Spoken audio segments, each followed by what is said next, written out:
May I come in? I ask my life.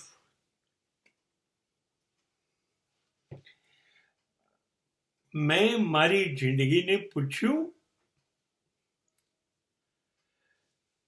હે જિંદગી, હું તારી અંદર પ્રવેશું? એક્ઝેક્ટલી. તો આપણે એક વખતે ગાતા હતા, મેરે ઘર આના जिंदगी, मेरे घर का खुला है दरवाजा, વેલકમ જિંદગી, આવું બધું કહેતા હતા. હવે હું ઊંધું પૂછી રહ્યો છું મારી જિંદગીને, હે જિંદગી, તું આવી ગઈ, હું આવું જીવનમાં, જિંદગીમાં? Very critical thought. સાચું કહું, જિંદગી આપણી પર આવી ગઈ. આપણી જિંદગી છે, આપણી પાસે આવી ગઈ, અને આપણી જિંદગી પાસે નથી. આપણી ભાગ દોડ, જીવવાની ખોટી પદ્ધતિઓ, ખોટા વિચારો, ખોટી રીતે ખેંચાતા જ જઈએ છે, દોડતા રહ્યા.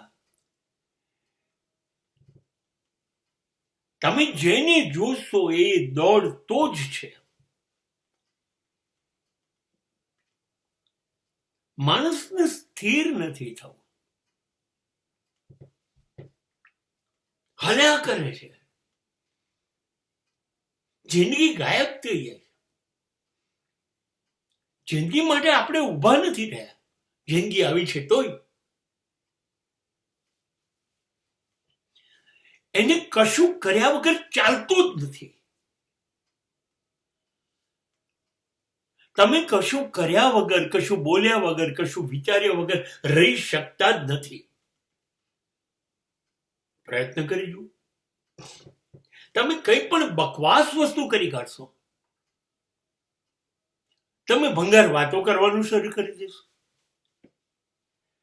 ટીવી સામે બેસી જશો, મોબાઈલ લઈને બેસી જશો, છાપું લઈને બેસી જશો, ટોય ટપ્પા મારવા બેસી જશો, કંઈ પણ એવું કર્યા કરશો જેમાં તમે સતત રોકાયેલા છો. હવે તમે જિંદગી માટે નકામા થઈ ગયા. હવે તમે ટીવી માટે થઈ ગયા, મોબાઈલ માટે થઈ ગયા, છાપા માટે થઈ ગયા, મિત્રો સાથેની મગજમારી માટે થઈ ગયા. તમે હવે જિંદગી માટે નથી. જિંદગી ક્યારે શરૂ થાય છે ખબર છે? કશું જ નથી કરવું, એટલી સગવડ તો જિંદગીને આપો થોડીક વાર. કશું નથી કરવું. આઈ રિક્વાયર્ડ એમ્પ્ટીનેસ, ખાલીપો. મને સાવ ખાલી બેસી રહેવું છે, સાવ ખાલી, પ્રવૃત્તિ નહીં. થાય છે આવું કોઈ દિવસ? કોઈ દિવસ જઈને બેઠા ધાબે, ખુરશી નાખીને કે પાવડી ઉપર, હાથમાં કોફી લઈને વાદાઓને અવર જવર કરતા જોયા? આ તો કરવું જ નથી ને. મને નથી કરવું. બેઠા, ખાલી તમારી સાથે બેઠા તમે નહીં. તમે બેસી શકો છો ચૂપ, ખામોશ, કંઈ પણ નથી કરવું, બેસી શકો છો. તમે જોયા આકાશમાં ઉડતા કબૂતરોને? તમે જોયું સૂર્યોદયના બદલાતા રંગ આકાશના? તમે જોયા સૂર્યાસ્ત વખતે આકાશે રંગ બદલ્યા? જોયા નહીં? વરસાદ પડતો તો તમે વરસાદના ટીપા ઝડપથી છે કે ઢીલા છે એ બે ટીપાની વચ્ચેની જગ્યા જોઈ તમે? નહીં. તમે કોઈ વૃક્ષ જોયું, એના પાંદડાને પ્રેમથી જોયું? નહીં. તમે સતત 2 મિનિટ 3 મિનિટ સુધી કોઈ ફૂલ જોયું? નહીં.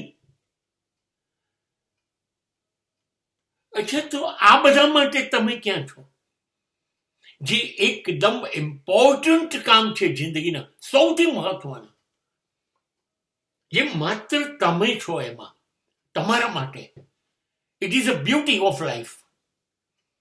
ચૂપ થઈ જઈએ, શાંત બેસી રહીએ, કશું નથી કરવું, મારી અંદરથી જે અવાજ આવે એ સાંભળવો છે. મારી અંદરથી મને આંખ બંધ કરીને મારી અંદર જોવું છે, હું કેવો છું. મારા કાન મારી અંદરથી અવાજ આવે કે હું કેવો છું એ સાંભળે. કર્યું નહીં.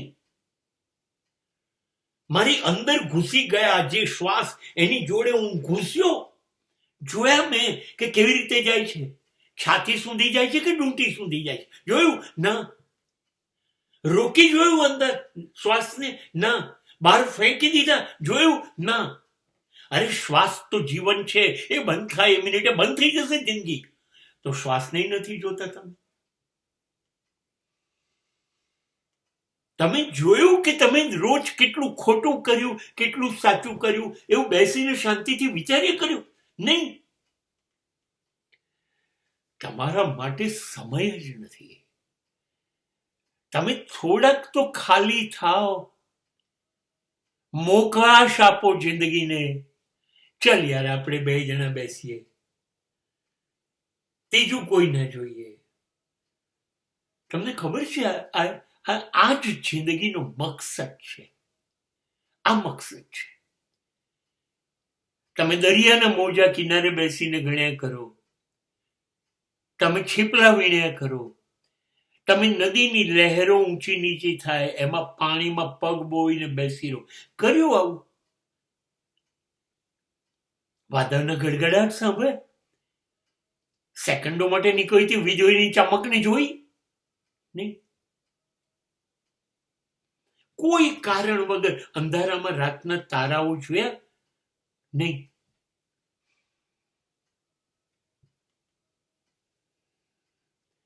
તો જીવન તમે ખાલી દોડ્યા જ કર્યું,